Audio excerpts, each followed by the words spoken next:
So we'll talk about the conversational UX and what it is, how we got there, and why.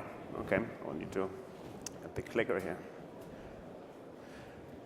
So if you look at the evolution of UX in general, and also on the automotive side, we're always slightly behind the mobile space. And you see that where we are with Tesla right now, moving all to touchscreens, the new iPhone X, a lot of sensors, but mainly all the personal assistants and the voice technology that's of interest. So if you aggregate everything together, something will come out of it, and what is it? Why is it interesting to us? We have a tier 1 OEM customers, and we need to figure out, okay, what do they need to enable in the future, in the next couple of years? What kind of technology do they need underneath? What kind of technical architecture that allows them to do this? We can't always keep on going and do model year by model year. We need to have a platform that sits in the cloud and to be able to evolve it. So if you looked, okay, what's next in general, and then what does it mean for the automotive guys? So what do we know now? Apparently not much. There's a bunch of stuff out there. Alexa, everybody's familiar with it. Google Now. Some stuff is more ambient, others is more conversational. But actually what we really want is probably not even out there yet. Well, for us, the question was, what is it that we want? Obviously, it has to be contextual, intuitive, intelligent, and ambient. It needs to be available. What we really want in the car right now doesn't even exist outside the car yet, right? It's going to get there. We want it to be intelligent and conversational, right? If I say, hey, I want to send John a message, the system should know which John it is, which John do I communicate with in the last couple of weeks. Was it Messenger, was it SMS, WhatsApp, and leverage this. If I drive home and there's a prescription ready for pickup, I want it to know. So I want it to be intelligent. All this doesn't really exist in one assistant right now, right? So the other key thing is when we look on the car infrastructure, it's multimodal, right? So it's not just voice, it's going to be touchscreen, vibrations, it's going to be an inward-facing camera for facial detection, and all these things come together. Then a big discussion always is the OEM really in a position to provide the car? Will the car have a personality? The home certainly will. For some people it will be Alexa, for others it's going to be Siri. Right, same on the phone, you have Google and Siri again, but on the car, what is it going to be? And the big challenge is it's not necessarily my car anymore, it's a shared car, right? So and that's where the discussion is, okay, can we really enable a kit kind of situation here? So when we looked at, and we worked with pretty much most of them over there as a tier 1 supplier, who will actually win this, or will there be just one provider that will give you all this information? Probably not. There's going to be multiple assistants, but what was really interesting is that the domain knowledge underneath is very, very fragmented, right? So you won't just get one assistant that really has all of that knowledge. Like Alexa knows what I'm buying, right? But Google and Siri know more about my Google Calendar events, etc., who I need to, what my next meeting is with, and so on and so forth. So when we looked at this and said, okay, what are the domains that are relevant for OEMs? And is there a chance that they can actually own that domain? And what is that domain? So when we looked at this, we separated it in 3 areas, like pre-transit, in-transit, and post, right? Traditionally, the OEMs obviously focus on the in-transit situation. Whatever, when I'm in the car, I'm engaging with the customer. This is already evolving into pre and post as well with the mobile app, the companion app, or trip logging afterwards, etc. But we looked at it in a little bit more detail and said, okay, what does impact my transit? Obviously, the biggest factor is, okay, I need to know about life. Do I have family members? Do I need to pick up my daughter? When do I go to work? Where's my work? Do I have meetings? All this information I need to have access to. Will the OEM own this? Probably not, but you need to have access to it, right? The reminders are a little bit more relevant already that, okay, I want to know when I have to leave to be at work. Can I pick up my Starbucks latte, in the morning? And then, more importantly, what is the form of transportation I'm going to choose? based on, am I late? Is there parking available? Is my car there, or gas is too low to get there, so you should take an Uber or a car share service. So that's I think if the OEM loses that space, I mean, then it's tough to keep up. And obviously, you've heard it before in other presentations. That's what they call the mobility. So they're trying to own this space. On the transit side, there we go. It's obviously navigation, infotainment, we call it interactions and commerce. For navigation, infotainment, this is the traditional stuff that's kind of merging a little bit, right, from a user experience. What's new is the interaction and commerce piece. And a lot of people thought, okay, can the OEMs really play in this role? Is there monetization potential? Well, we as a company, we have a product that actually launches with one of the largest OEMs in about 2 weeks, where we work with a handful of the largest merchants around coffee chains, food, gas stations, petroleum companies, and we aggregate them in an experience in the head unit. There will be, at some point, voice-enabled as well, but you can do transactions, or more like interactions. I think it's important to know when you go in your car and drive home, it can tell you, hey, there's a prescription for your wife ready at CVS. Do you want to pick this up? It takes 8 minutes longer, right? And then you're like, okay, I'm going to do that. So you're going to head there, right? Those are all the things we want to enable, but there's also monetization potential with simple things like food delivery, where you're on your way home. It's Friday. We know, hey, usually on Friday you order 3 cheese pizzas for your family because you're lazy, and like I do. Then you can just say, hey, if you order it right now, it's going to be home 10 minutes after you arrive. So those use cases are all there. And what was interesting for us when we looked at this space, because initially we thought, okay, maybe Amazon will own this. But when we talked to some of the retailers and the food companies, even the large coffee chains, if you look at their skill, if you look at the Alexa skill for food ordering and dining out, it's 2 stars, right? Some of the largest companies are thinking of pulling out their skill because it's not to their standards. Why is that, though? And Amazon blames the merchants and vice versa, but the merchants really don't want to give all their data to Amazon because they see them as future competitors. So they only do the minimum effort, so the user experience is not very great. So that was very interesting for us to figure out because we were questioning, can we play in this? And you will hear in the next 2 or 3 weeks some very major announcement in this space. And by the end of the year, we will have about 3 million cars live in the United States, which is exciting, and we're adding other OEMs as well to this. So on the post side, obviously service, insurance, subscription to mobility services, and reporting like expense reports, etc. So if you look at this whole thing where we're saying, all right, what is the OEM domain here? Let's call it the transit domain. Is that something that Amazon will own, or Google? Obviously Google is planning big on that.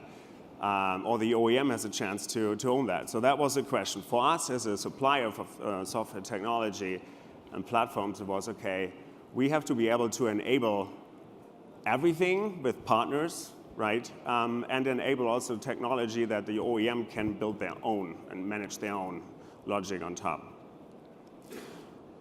So what the OEM should consider is obviously control is the biggest piece, right? You can't just do an integration that you can't really manage. So when we talk about our voice platform at the end, or our digital assistant platform, we'll get in a little bit more detail. But you can support multiple assistants, but you got to make sure you have a flexible integration. It's your customer experience, right? With the OEM branding, and some OEMs may not do this, others will do. First right of refusal, and that's the interesting piece. So when you're integrating with an OEM with Alexa, you say, hey, yeah, we want to integrate Alexa, but you won't do any commerce. We do this separately. We want to get a revenue share out of that. And they're actually open for that, which was interesting. So and what we also learned integrating Apple CarPlay and Android Auto into cars is that the OEMs have way more control and power than they had in the past. So you can determine data you can leverage there, or monetization. Even in CarPlay and Android Auto is possible for the OEM without a cut to Apple. Obviously, the user behavior analytics behind it, you don't want to be cut on this, so you always need to proxy before. You want to have access to that data that the assistants like Alexa, et cetera, use. On the platform requirements, Obviously, it has to be seamless and robust mesh. We focus on the head unit, the mobile, and the cloud as a combination. It's going to be a hybrid setup anyway, so it has to be across all. It needs to be platform independent. You need to be able to swap out Alexa with Cortana if you want to. Or if the user profile says, hey, I use Alexa at home, or Cortana, and he manages my life, then I only want Cortana in the car. That all can be, needs to be managed and flexible, and not, hey, in the next model year we enable this. That needs to be OTA-able, right? Great integration with third parties, obviously. And then one thing where we also spend a lot of time on the machine learning on the edge is that you need to be able to iterate it, and you need to make it machine learnable capable, right? So because there's more and more data coming on this. So it's a pretty exciting challenge, actually, on this. So for us, we saw there's 3 areas, really. And those could be a path, or could be options as OEM decide how they're going to deal with the digital assistant, if they own this or not. One is that we're seeing this right now, that pick 1 or 2 maybe and just integrate them into the car, right? And you can talk to Alexa for some of the main functionality. The second one is, which we actually engaged with a couple of OEMs on the POC stage, is that you say, all right, I want to add a valuable layer on top, some of the NLU stuff, the natural language understanding. We need to manage this. If I ask, hey, and you have your custom wake word, hey, my Chevy, what's the weather? And we know you usually use Alexa for it, so it just reroute it to Alexa and come back with Alexa response, right? It wouldn't make sense that you mention like Alexa, Cortana, or your 5 different terms to talk to your digital assistant. So we're working on a layer there with the OEM that they can manage and own, but you have different sources underneath. And then obviously, which I'm kind of excited about, is you have your own digital assistant, right, that knows your core domain, a lot of the transit domain, and integrates with a lot of cloud sources and other domains to enable this. Now, I'm pretty sure there's OEMs that will not go all the way to the right, but I think from our point of view, how can you differentiate if you do not achieve the right side of the picture here, right? Talking about Zeebo a little bit before we come into what we do specifically on this from a platform side. How many people of you know Zeebo actually? So, all right, Roger, that's good. Yeah. So we are a Tier 1 supplier, actually over 10 years in the game already. We have, let's say Toyota and GM are some of our larger implementations where we are Tier 1. We're 100% software, not really a professional service. We have a platform underneath and products we're evolving around the 3 categories: carware, which is head unit software; cloudware, which is the cloud, analytics, machine learning, et cetera, and then mobileware is the smartphone app, the companion app, projection-enabled technologies, et cetera. So we are actually today in more than 13 million cars on the road that are connected, that we are getting data from. We're adding about 10 million cars. And I'm not sure if anybody else is out there as a supplier that has this capability right now. Right? So for us, we learned a lot during that time, which was very interesting for us, which we have one of our customers where we control all 3 pieces, although when I go back, all those 3 pieces completely. So they got kind of bad ratings in the IQS stores over voice. They got very bad reviews from their customers. So we were able to look at this and say, hey, okay, we can see the person tried 3 times to get into, let's say, Spotify, something like, or play a playlist. And, but then it stopped, so we assumed it works. Well, we also have the analytics on the touchscreen, and we know the touch, the haptic, the display, that the person then engaged actually on the display. So that means voice completely failed, right? So we were able to actually run all the analytics across multiple interfaces and come back with recommendations on what the OEM has to change, right? So that led us also a lot of impact on this. Okay, what do we need to do about voice, the touchscreen, and now all the digital assistants? So just a little bit more detail here, what I just described. Carware, mobileware, cloudware. We're really going from we start all the way to the left. We're actually doing the hardware specs from the software side for some of the OEMs, all the way up to analytics, the cloud, and edge computing, which is a big area of ours. What I want to talk about now is what we talked through earlier is the conversational UX, what we call the conversational UX framework, which is a product for us that we offer as a software provider to the OEMs to enable what we just discussed, have options, have choices, provide a path, and we bring all the partners. We work with Amazon Alexa, we work with Cortana, we work with other OEM digital assistants, and then we have a lot of content and hundreds of content provider network because we provide all the infotainment for several OEMs. So when we look at this framework, we have to say, all right, so next to this voice, right, we create a proxy because no of the digital assistants should go directly into the head unit. You need to run it through a proxy and manage it.